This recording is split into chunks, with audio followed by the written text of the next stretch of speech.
Nah, 3 sentences. That is all it took to burn a 7-year marriage to the ground. You think you know the person sleeping next to you? You think the father of your child is your protector? Odetta Bennett thought so too, but at 2 a.m., holding a feverish 3-week-old baby, the static crackle of a forgotten baby monitor revealed a truth so dark it didn't just break her heart, it endangered her life. When her husband, David, whispered to his mistress that she was his real family, he didn't know Odetta was listening. And he certainly didn't know that by sunrise his house would be empty, his bank accounts frozen, and his deepest secrets were about to be exposed. This isn't just a divorce story. This is a survival story. The silence of the house at 2:14 a.m. was heavy, the kind that presses against your eardrums. In the master bedroom of the colonial-style house on 42nd Avenue in Seattle, Odetta Bennett sat on the edge of the bed, her eyes burning with the grit of sleep deprivation. Her son, Leo, was only 3 weeks old. He was a tiny, fragile thing, swaddled tightly in a muslin blanket printed with little gray elephants. He had finally settled down after 2 hours of colicky screaming, his breathing now a rhythmic, raspy puff against the silence. Odetta rubbed her temples. Her body felt alien to her aching, stitched, swollen, and leaking. She looked at the empty space on the king-size bed next to her. The sheets were pristine. David wasn't there. Again. Working late on the Henderson account, he had texted at 7:07 p.m. "Don't wait up. The partners are riding me hard." He had followed up at 10 p.m. Odetta reached for her water bottle on the nightstand, her hand brushing against the plastic casing of the baby monitor. It was an older model, a VTech audio-only unit that her sister, Maggie, had handed down to her. They had a fancy video system installed, but the Wi-Fi had been glitchy all week, so David had dug this ancient relic out of the garage just as a backup. She realized she had left the receiver unit on the bathroom counter earlier when she was trying to take a shower while Leo napped. She hadn't turned the base unit off in the nursery down the hall. She stood up, her knees popping, and walked into the ensuite bathroom to splash cold water on her face. The receiver was sitting there on the marble vanity, emitting a low, static hum. Shh. Odetta reached out to click it off. She needed sleep, not white noise. But then the static broke. Clack. It was the distinct sound of a door opening. Odetta froze, her hand hovering over the device. The nursery door? No. Leo was in the bassinet right next to her bed in the master bedroom. The base unit for the monitor wasn't in the nursery. David had moved it to his home office downstairs earlier that morning to test the range, and must have forgotten to unplug it. The sound was coming from the study. "I know, baby. I know it's late." The voice was unmistakable. It was David, the rich, baritone voice that had charmed her 7 years ago at a coffee shop in Pioneer Square. The voice that had vowed to love her in sickness and in health. Odetta's heart hammered against her ribs, a painful, erratic rhythm. He was home? Why hadn't he come upstairs? Why was he whispering? She leaned closer to the grainy speaker, her breath held tight in her chest. She's asleep. Or passing out. She's a mess right now, honestly. "It's like living with a zombie," David said. His tone wasn't affectionate. It was dismissive. Cold. A pause, then a woman's voice, tinny and distorted through the speaker, but clear enough to make out the words. It was on speakerphone. "David, I'm tired of waiting. You said once the baby came, things would be different. You said we could stop hiding." Odetta gripped the edge of the vanity so hard her knuckles turned white. The woman's voice was smooth, confident. "Young.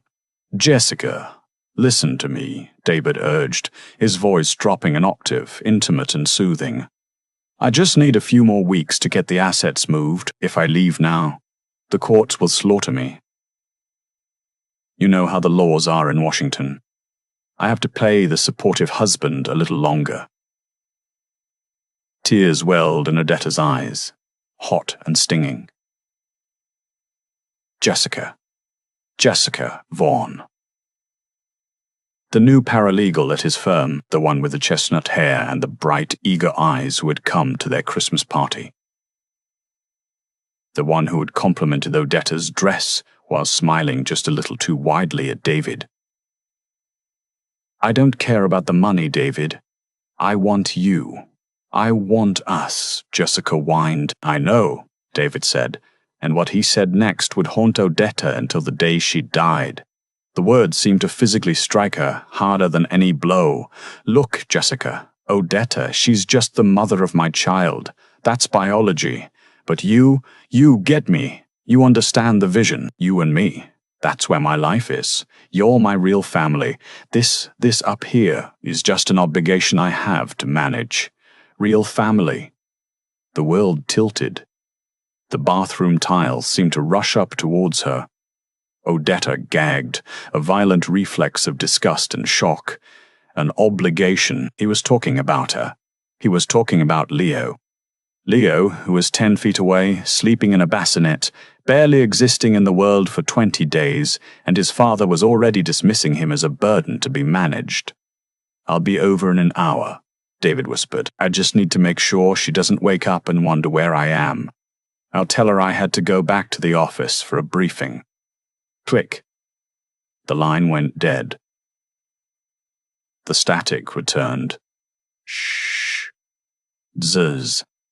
Odetta stared at the plastic device. She felt like she was drowning. The man she had built a life with, the man she had just endured 30 hours of labor for, was downstairs plotting to liquidate their assets and abandon them. He wasn't just cheating, he was liquidating. Get the assets moved.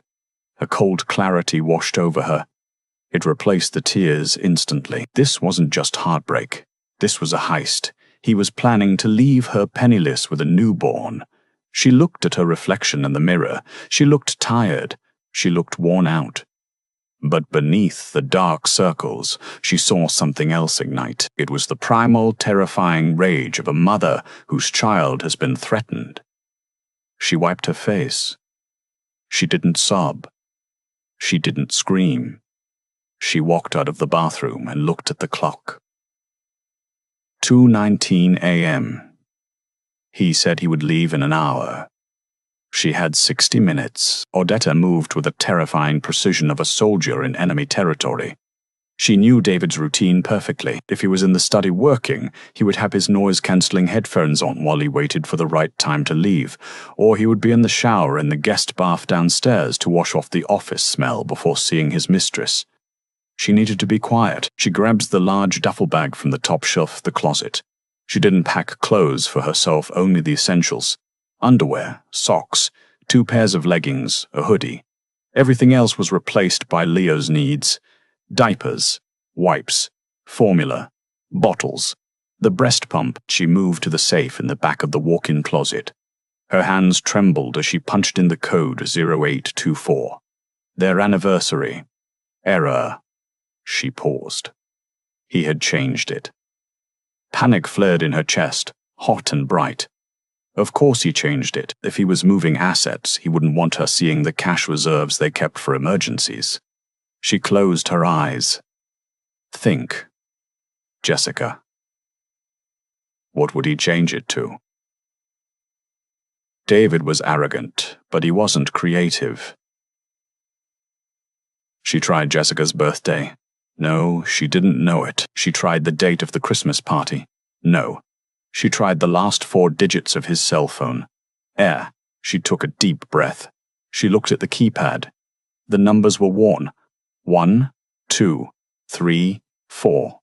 She typed it in. Beep. The door swung open. She almost laughed out loud. The arrogance of the man. He thought so little of her intelligence that he'd changed the code to the factory default, assuming she'd never even try to look. Inside, there was an envelope containing $4,000 in cash their earthquake fund. She took it. She took her passport. She took Leo's birth certificate, which had just arrived in the mail 2 days ago. She grabbed the hard drive that sat next to the cash. She didn't know what was on it, but she knew David backed up his laptop to it every Friday. If he was moving money, The trail was on that drive. She zipped the bag. 2:45 a.m. She needed to get Leo. This was the dangerous part. If Leo cried, David would hear. If David came upstairs and saw the bag, it was over. He was a lawyer, a partner at Holloway and Associates. He knew how to spin a narrative. If she tried to leave and he caught her, he could claim she was having a postpartum psychotic break. He could take Leo. He would paint her as unstable. She couldn't let him see her. She crept to the bassinet. Leo was stirring. She gently placed a pacifier in his mouth and lifted him, keeping him swaddled tight. He let out a small whimper. Odetta froze. Downstairs, floorboards creaked.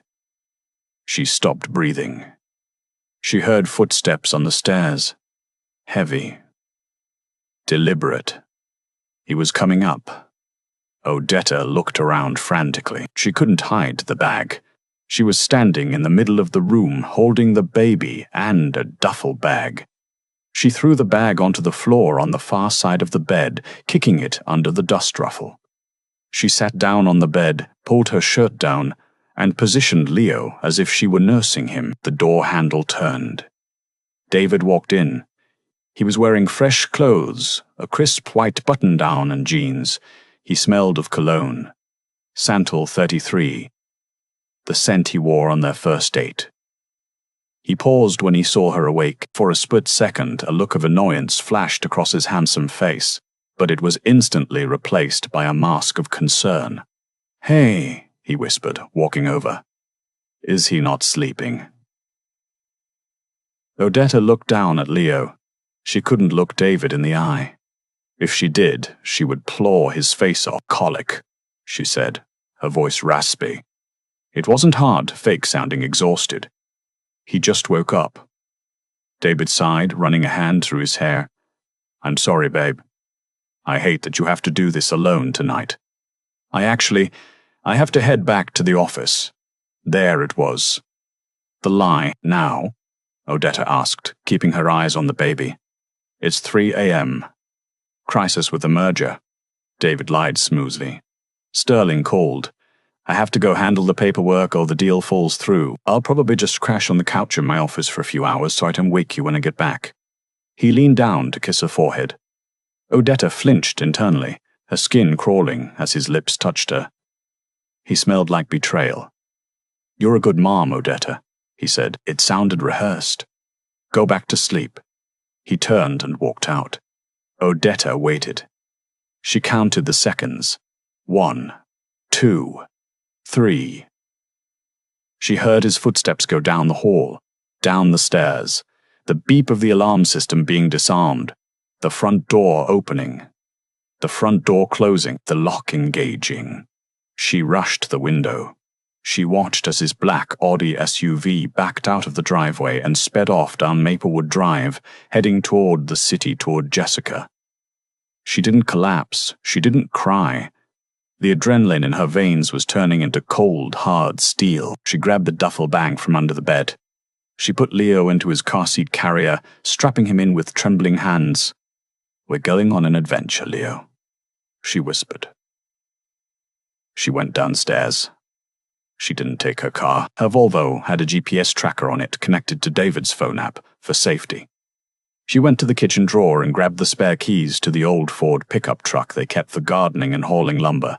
It was a 2010 model. No GPS. No OnStar. She scribbled a note on the kitchen counter. She thought about writing a novel. She thought about screaming at him in ink. Instead, she wrote 3 words.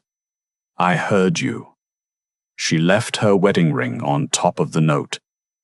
At 3:15 a.m., the rusty engine of the Ford roared to life. Odetta Bennett backed out of the driveway, the headlights cutting through the fog. She didn't know where she was going, but she knew she was never coming back.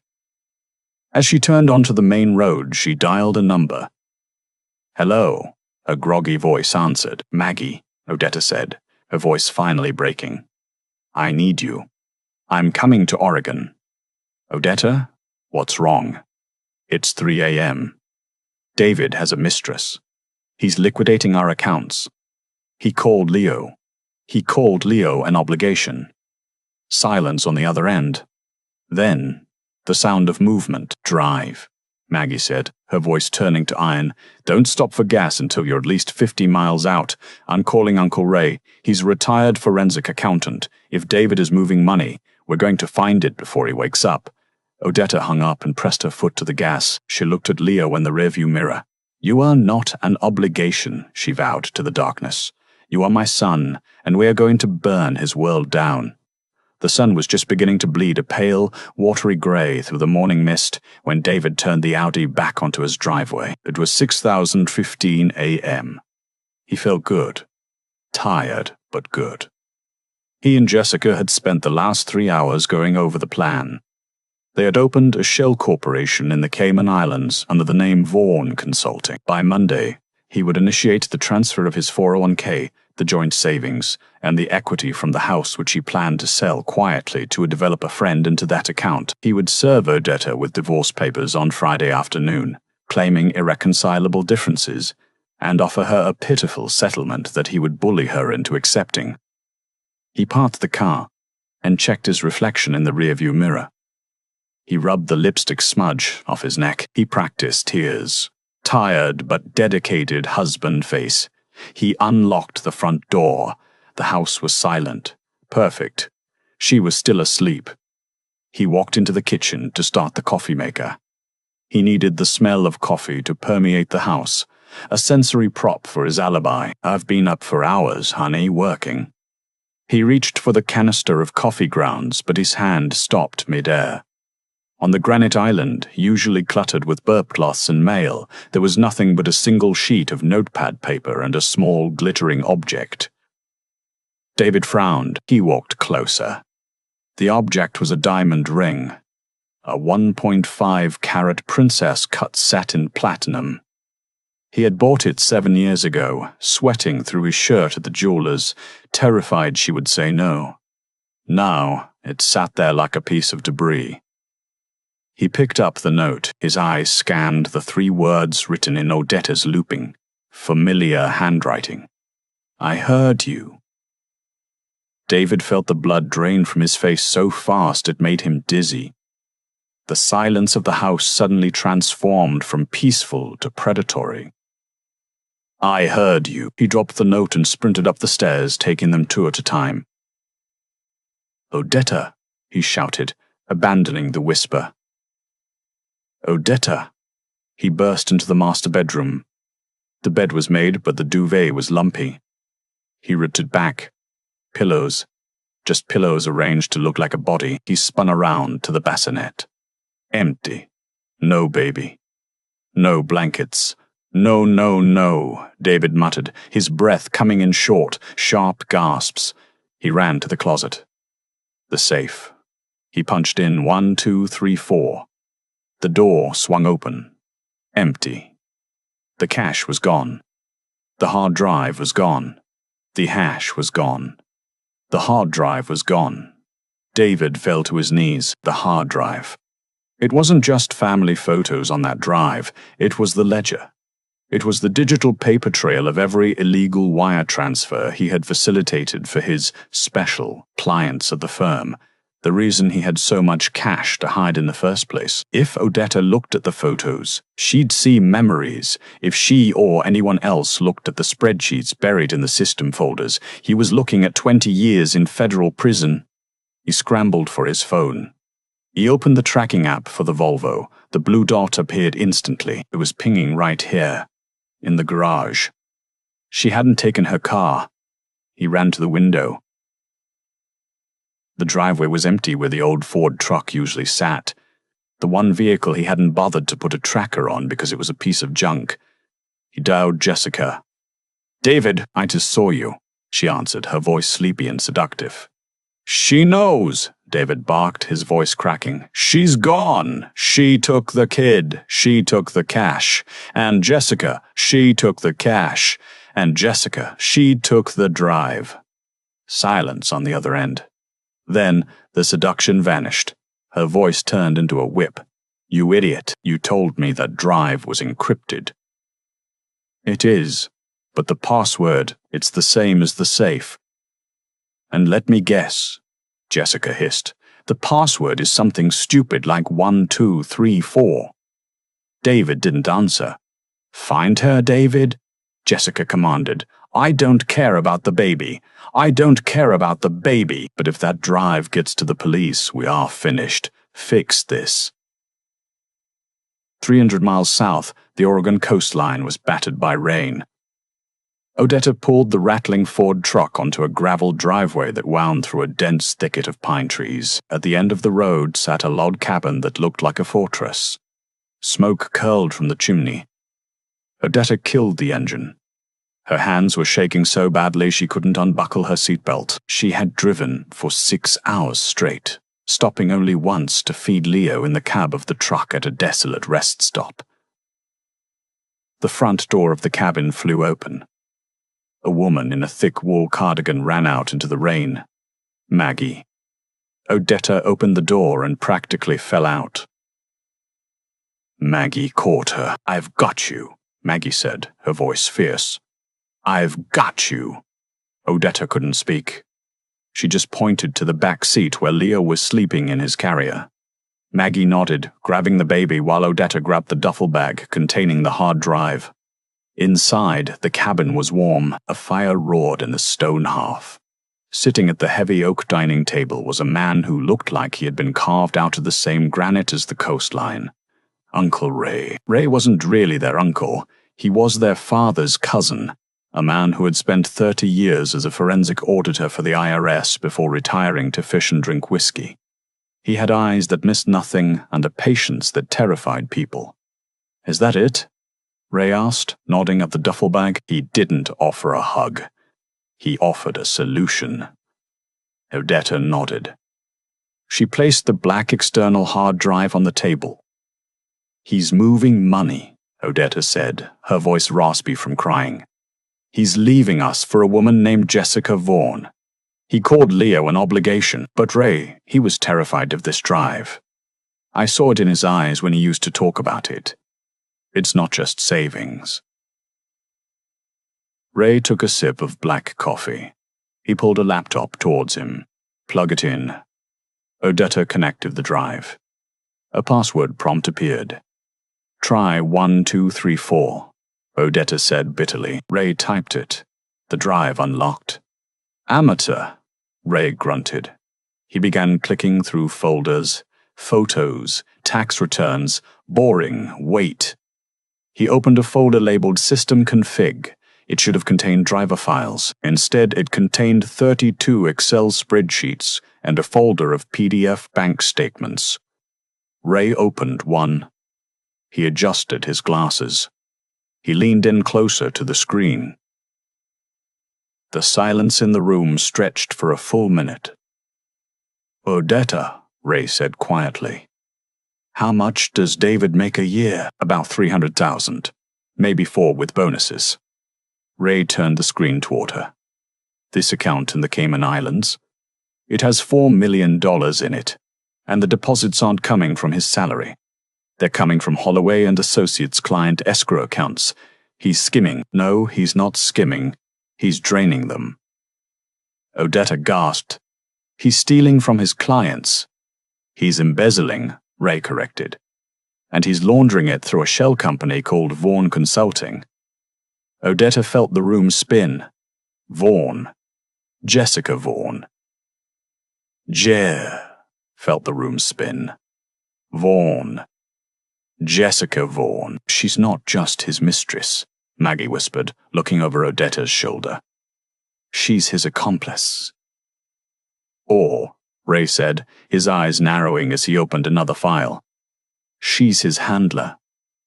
Back in Seattle, David was tearing his house apart. He was looking for clues, a diary, a post-it note, anything that would tell him where Odetta had gone. He was frantic. He had called her parents in Ohio. They hadn't heard from her. He called her friends. No one picked up. He was standing in the middle of the nursery, kicking a pile of stuffed animals when his doorbell rang. He froze. Police. He walked to the door and peered through the peephole. It wasn't the police. It was Jessica. She looked different than she did at the office or in the dim light of hotel rooms. Standing on his porch in the harsh light of day, wearing a trench coat and oversized sunglasses, she looked sharp. Dangerous. David opened the door. "What are you doing here?" The neighbors. "Shut up, David," she said, pushing past him. She walked into the living room, her heels clicking loudly on the hardwood. She looked around with a sneer. "So this is the domestic bliss you were so eager to escape. Jessica, you can't be here. Odetta took the drive. If she figures out what's on it." "She's a stay-at-home mom, David," Jessica scoffed, picking up a framed wedding photo and examining it with disdain. "She's thinking about diapers and feeding schedules. She's probably crying in a motel room somewhere hoping you'll call and apologize. She won't look at the spreadsheets. You don't know her. She's smart, and she took the cash." Jessica turned to him. "Then we accelerate. We move the rest of the funds today. All of it. We drain the firm's operating account." "We can't," David said, sweating. "That will trigger alerts. I need another week to bypass the dual signature requirement." Jessica stepped closer to him. She placed a hand on his chest. It should have been comforting, but her fingernails dug into his shirt. "David, listen to me. We are leaving for the Caymans tonight. I booked the flight. You are going to go to the office, authorize the transfer using Sterling's override code, which I know you stole, and then we go to the airport. Forget the house. Forget the divorce. We take the $4 million and we vanish." David hesitated. This was moving too fast. He wanted a divorce. A new life, yes. But becoming a fugitive? I have a son," he stammered. Jessica's eyes went cold. "You said he was an obligation. Do you want to be a father to a screaming brat, or do you want to be a father to a screaming brat, or do you want to be a king on a beach with me? Choose, David. Right now, because if you don't choose me, I'm walking out that door and you can explain to the partners why there are discrepancies in the ledger." It was a threat. A blackmail threat. David realized with a sinking feeling that he wasn't entirely in control, but looking at Jessica, her beauty, the promise of freedom, the adrenaline he made his choice. "Okay," he said. "I'll do it. Tonight." In the cabin in Oregon, Ray was typing furiously. "I've tracked the IP addresses used to access the offshore accounts," Ray said. "Most of them are from David's laptop. But the account setup? The initial creation of Vaughn Consulting? It wasn't done in Seattle." "Where was it done?" Odetta asked. She was feeding Leo, the normalcy of the act clashing with the high-stakes forensic investigation happening at the table. "It was done in Chicago," Ray said. 6 months ago. Odetta, was David in Chicago 6 months ago? No. Odetta shook her head. "He hasn't traveled for work in a year." "Then who is Jessica Vaughn?" Maggie asked. Ray opened a new browser tab. He didn't search for Jessica Vaughn. He searched for the incorporation documents of the shell company. He found the registered agent. "The company is registered to a J.V. Sterling." "Sterling," Odetta frowned. "That's the name of the senior partner at David's firm, Arthur Sterling." "Maybe she's his daughter," Maggie suggested. "No," Odetta said, her mind racing. "Arthur has 3 sons, no daughters." Ray kept digging. He ran a facial recognition search using a photo of Jessica that Odetta had found on David's iPad earlier. He uploaded the photo to a reverse image search engine. Dozens of hits popped up, but none of them said Jessica Vaughn. One link was a news article from Chicago dated 2 years ago. "The Black Widow of Banking. Hunt continues for con artist who drained 2 meals from tech CEO." Ray clicked the link. The photo was unmistakable. It was Jessica, but the caption read, "Police are looking for Vanessa Kinsley, 28, wanted for fraud, embezzlement, and identity theft." Odetta read the article aloud, her voice trembling. "Kinsley targets mid-level executives with access to company finances. She seduces them, convinces them to embezzle funds into accounts she controls, and then vanishes with the money, leaving the men to take the fall." Odetta looked up at Ray. She's not in love with him, Odetta whispered. She's not in love with him, Odetta whispered. She's not his real family. He's a mark. She's going to steal everything and leave him to go to prison. He deserves it, Maggie spat. He does, Odetta agreed. She looked down at Leo, but if he goes to prison for embezzlement, the government seizes his assets. They seize our assets, the house, the college fund, everything. If she steals that money, Leo and I are left with nothing but debt and a scandal. Odetta stood up. The fear was gone. The shock was gone. We have to stop the transfer, Odetta said. How? Ray asked. We're 300 miles away, and you can't call the police without implicating David. Odetta looked at the phone. She looked at the hard drive. I don't need to call the police, Odetta said, her eyes hardening. I need to call the one person David is more afraid of than the police. Who? Arthur Sterling. His boss. That's suicide, Ray warned. Sterling will have David arrested immediately. Not if I make a deal, Odetta said. I have the hard drive. I have the proof. I can give Sterling his money back before it disappears to the Caymans. But I need to buy time. She picked up a phone. I'm not calling David, she said. I'm calling her. You're calling the mistress? Maggie asked, eyes wide. I'm calling the con artist, Odetta corrected. She thinks she's playing a lonely wife. She's about to find out she's playing a mother. Odetta dialed the number she had seen on the phone bill logs. It rang twice. Hello? Jessica's voice answered, crisp and irritated. Hello, Vanessa, Odetta said. There was a dead silence on the line. I know who you are, Odetta continued, her voice steady and cold. I know about Chicago. I know about the alias, and I know you're trying to move $4 million today. Who is this? Jessica's voice lost its composure. It dropped to a low growl. This is the obligation, Odetta said, and if you don't want the FBI waiting for you at the airport, you're going to do exactly what I say. The silence on the phone line was heavy, filled only with the faint hum of the connection between Oregon and Seattle.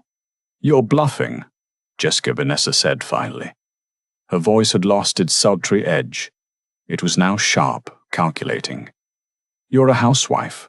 You don't have FBI contacts. I don't, Odetta admitted calmly. She looked across the table at Uncle Ray, who was typing rapidly on his laptop, monitoring the bank servers. But my uncle is a retired forensic auditor for the IRS, and he's currently looking at the metadata of your shell corporation in the Caymans. He's about to hit send on a tip packet to the Federal Cyber Crimes Division. They'll have your face, your alias, and your location in 10 minutes. Wait. Vanessa snapped. Odetta leaned back in the wooden chair, her heart pounding against her ribs, but her voice remained ice-cold. Here is the deal, Vanessa. You want money, but you can't spend money in a federal prison. I know David is at the office right now preparing the transfer. He thinks you're meeting him at the airport. So, you're going to burn him, Odetta said. You're going to burn him, Odetta said. You're going to ghost him. You don't show up. You don't answer his calls. You disappear. If you leave Seattle in the next hour, I'll hold off on sending the file to the FBI for 24 hours. That gives you a head start. If you stay, or if that money leaves the firm's account, I release everything. You go to jail, and David goes to jail. Why would you save the money? Vanessa asked, suspicious. You hate him. Because that money belongs to the clients, Odetta said. And if the firm goes under, the government seizes my assets to pay back the victims. I'm not doing this for the firm. I'm doing it so my son has a roof over his head. Do we have a deal? A pause. Then a low, dark chuckle from the other end. You know, Odetta, you're wasted on him. He told me you were pathetic. He was wrong. Do we have a deal? Odetta repeated. I'm already packing, Vanessa said. Good luck with the husband. Click. Odetta lowered the phone. She let out a breath she didn't know she was holding. She's running, Ray asked, not looking up from the screen. She's running, Odetta confirmed. She's a predator. She smells a trap. She leaves. She doesn't care about David. Good, Ray said. But David is still at the office, and he has the override codes. I know, Odetta said. She picked up the phone again. Now I have to call the executioner. She dialed the number for Holloway and Associates. It was 7 p.m. The receptionist would be gone. She dialed the direct line for the senior partner's office. Arthur Sterling was a man who lived for his work. He was 70 years old, terrifying, and treated the law firm like a religion. Sterling, he barked after the second ring. Mr. Sterling, this is Odetta Bennett, David's wife. Odetta. His tone softened slightly, but only just. David isn't here. Well, actually, I think I saw his light on down the hall, but he's not answering his extension. Is everything all right? No, Arthur. It's not, Odetta said. I need you to listen to me very carefully. Do not let David leave the building, and do not let him touch his computer. Excuse me, Sterling bristled. Odetta, I don't get involved in domestic disputes. This isn't domestic. This is criminal, Odetta said. I just emailed you a zip file. It contains 32 spreadsheets found on David's personal hard drive. They detail unauthorized transfers from your client escrow accounts into a shell company called Vaughn Consulting. There was silence on the line. The sound of a mouse clicking. The sound of keys tapping. Then a sharp intake of breath. That's the Henderson account, Sterling whispered, his voice trembling with rage. And the McAllister Trust. He plans to drain the operating account tonight, using your override code, Odetta said. He's leaving the country. My override code. Sterling's voice dropped to a terrifying whisper. The son of a bitch. He's in his office right now, Arthur. He thinks he's about to start a new life. I need you to stop him. Odetta, Sterling said, his voice now composed, cold and lethal. Thank you. I'll handle it, Sterling said, his voice now composed, cold and lethal. Thank you. I'll handle it. One more thing, Arthur, Odetta added. Put me on speaker when you walk in. I want him to know exactly who ended him. David Bennett sat in his corner office, the city lights of Seattle twinkling below him like diamonds. His palms were sweating. His suitcase was hidden under his desk. His passport was in his pocket. He had texted Jessica 3 times. Transfer initiating in 10 mins. Are you at the hangar? No reply. She was probably just already on the plane, he told himself. The signal was bad on the tarmac. He looked at his computer screen. The banking interface for the firm's offshore accounts was open. The transfer amount was entered. $4,200,000. He typed in his password. Then the prompt for the senior partner override. He pulled a crumpled piece of paper from his pocket. He had stolen the code from Sterling's desk a week ago, while Sterling was at lunch. AS992Q. He typed it in. His finger hovered over the E-execute button. This was it. No turning back. Once he clicked this, he was a criminal. But he was also free. Free of the crying baby, free of the tired wife, free of the boredom. Goodbye, Odetta, he whispered. He clicked execute. The screen froze. A spinning hourglass appeared. David held his breath. Come on, come on.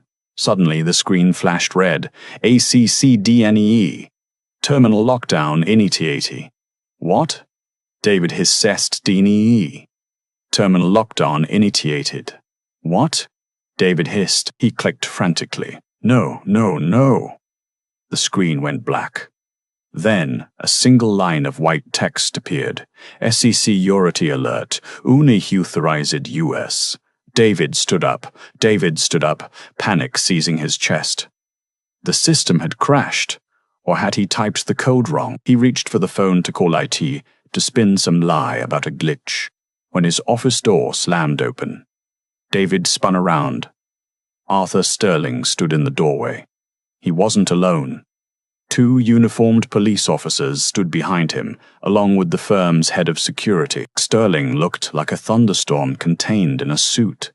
His face was purple with rage. "Arthur?" David stammered, backing up against his desk. I was just working late. The system." "Shut your mouth," Sterling roared. The sound echoed off the glass walls. "You ungrateful, thieving parasite." David's knees went weak. "I don't know what you're talking about." Sterling walked forward and slammed a cell phone onto David's desk. "You have a call," Sterling spat. David looked at the phone. It was on speaker. "Hello, David," a voice said. David froze. It was Odetta. "Odetta," he whispered. "What did you do?" "I did what you couldn't." Odetta's voice filled the room, amplified and crystal clear. "I managed the obligation." You talked to him." David looked at Sterling, then back at the phone. "Odetta, listen. This is a misunderstanding. I was moving the money to protect the firm. There was a hack." "Stop," Odetta cut him off. "I have the hard drive, David. Ray has the spreadsheets. We know about the Cayman accounts. We know about Jessica. Or should I say, Vanessa Kinsley?" David blinked. "Vanessa?" "She played you, David," Odetta said, her voice dripping with a mix of pity and victory. "She's a con artist. She's wanted in Chicago. She didn't want you. She wanted the access codes. And guess what? She's gone. She's not at the access codes. And guess what? She's gone. She's not at the airport. She's probably halfway to the border by now." David felt the world tilt. "No. She loves me. She said we were real family."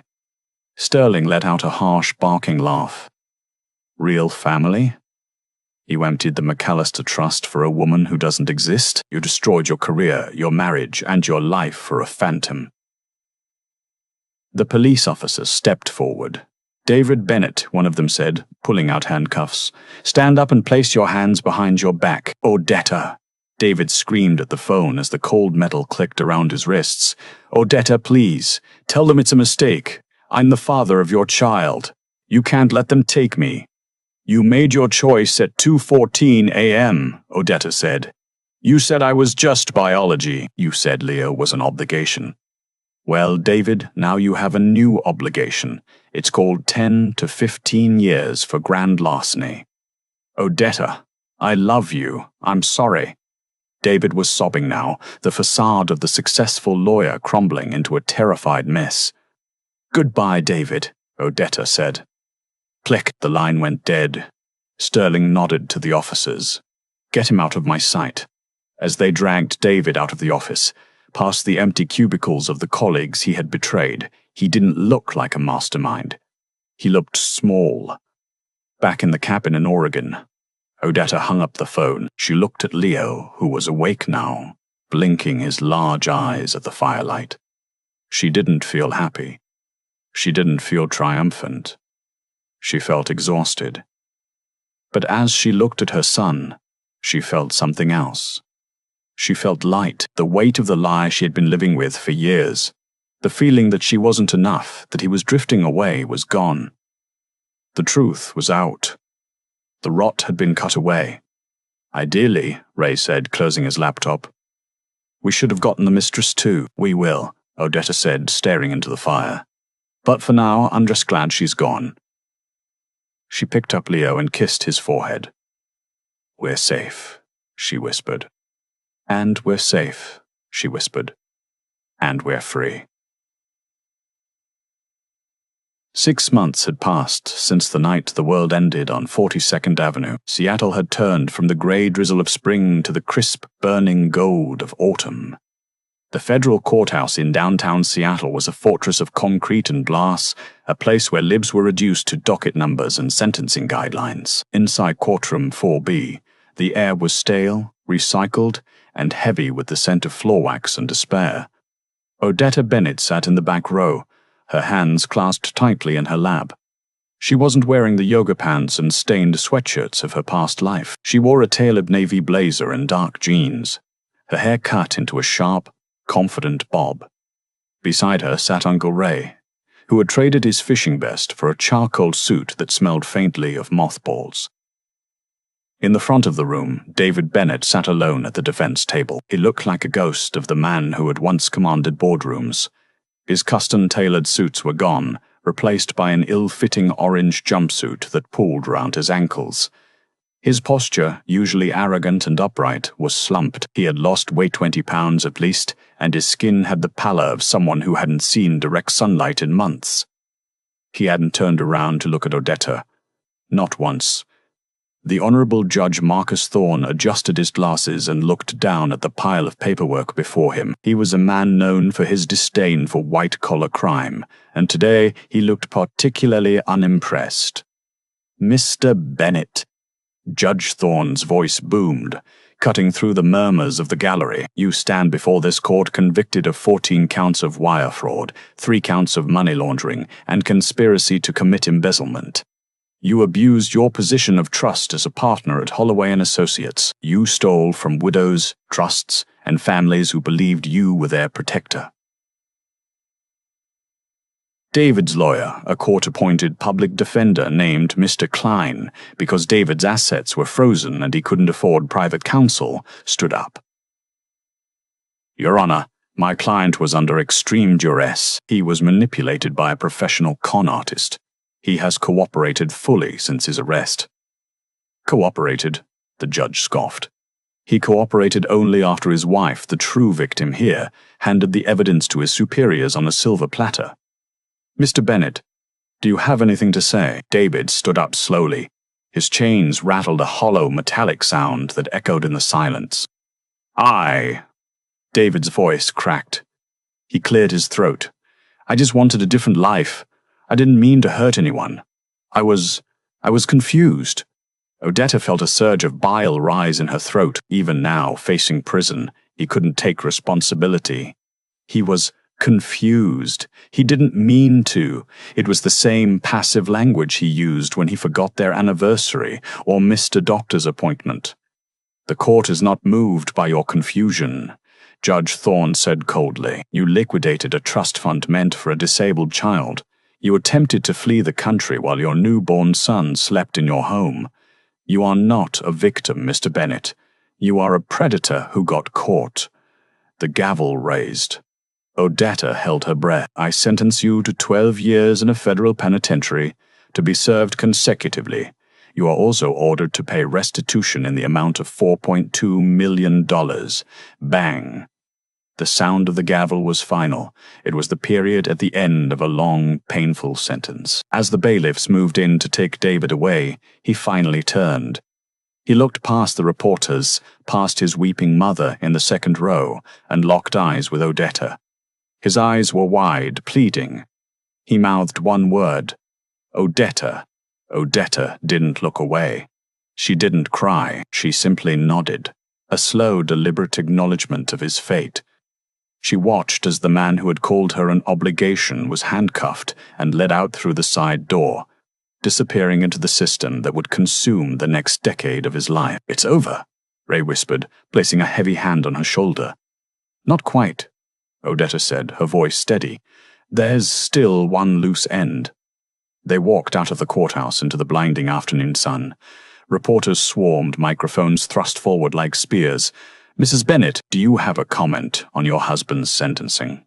Odetta, is it true you wiretapped him? What will happen to the money?" Odetta ignored them all. She put on her sunglasses and walked toward her car. But as she reached the curb, a black sedan pulled up. The window rolled down. It was Arthur Sterling. The senior partner looked tired, but he offered Odetta a grim smile. "Justice was served, Odetta." "It was, Arthur," she replied. "I wanted you to know," Sterling said, lowering his voice. "We recovered about 80% of the funds. The insurance covered the rest. The firm will survive. And we'd set up a trust for Leo. Consider it an apology for not seeing what David was sooner." Odetta was stunned. "Arthur, you don't have to." "I do," he interrupted. "You saved my firm. It's the least I can do." He handed her a manila envelope. Also, you might find this interesting. It's from the Mexican authorities. The car drove away. Odetta stood on the sidewalk and opened the envelope. Inside was a mugshot. It was Vanessa Kinsley, or Jessica, or whatever name she was using that week. She didn't look like the glamorous femme fatale anymore. Her hair was matted, her makeup smeared, and she sported a split lip. Attached was a police report translated from Spanish. Suspect apprehended in Mexico City attempting to withdraw funds from a flagged account. Suspect claims she was tipped off by an anonymous source but was intercepted at the bank. Odetta smiled. The anonymous source. That night in the cabin, Odetta hadn't just called the FBI. She had sent a text to David's phone, which she knew Vanessa had access to, warning her that the accounts were frozen. It was a bluff. The accounts weren't frozen yet. But Odetta knew Vanessa's greed. She knew Vanessa would rush to an ATM or a bank branch to test the card, to try and get cash before the freeze hit. And that specific action accessing the banking network from a foreign IP address was exactly what triggered the real freeze and alerted the Mexican police to her location. Odetta had used Vanessa's own greed as the bait. "She's in custody," Odetta told Ray, showing him the photo. "Extradition starts Monday." "You're terrifying," Ray laughed, shaking his head. "Remind me never to cross you." Odetta looked at the city skyline for the first time in months. The crushing weight on her chest was gone. She thought about the night she spent crying in the nursery, wondering why she wasn't enough. She thought about the fear of being a single mother, of being broke, of being alone. But she wasn't alone. She had Ray, she had Maggie, and most importantly, she had Leo. She drove to the small rental house she had moved into near the Sound. It wasn't a mansion. It had creaky floors and the drafty window, but it was hers. She walked inside. Her sister Maggie was on the floor, building a tower of blocks with Leo. Leo looked up, his face breaking into a toothless, joyous grin. He crawled toward her, babbling a sound that sounded suspiciously like "Mama." Odetta picked him up, burying her face in his neck, breathing in the scent of baby powder and hope. David was in a cell. Vanessa was in chains, and Odetta was holding her world in her arms. "We did it, Leo," she whispered into his soft hair. We walked away. She wasn't the victim of a tragedy. She was the architect of her own rescue, and as the sun set over the water, painting the sky in violent, beautiful shades of purple and orange, Odetta Bennett finally knew the truth. She was never just an obligation. She was the storm. And that, my friends, is where we leave Odetta and David. It's a brutal, beautiful reminder that underestimate a mother at your own peril. David thought he was discarding a burden. Instead, he was arming an adversary. He traded a loyal partner for a prison sentence, and a son for a memory. Odetta's story isn't just about revenge. It's about the terrifying clarity that comes when you realize the person supposed to protect you is actually the danger. She didn't just survive. She outsmarted two master manipulators at their own game. It makes you wonder how many other silent partners are out there, just waiting for the right moment to strike back.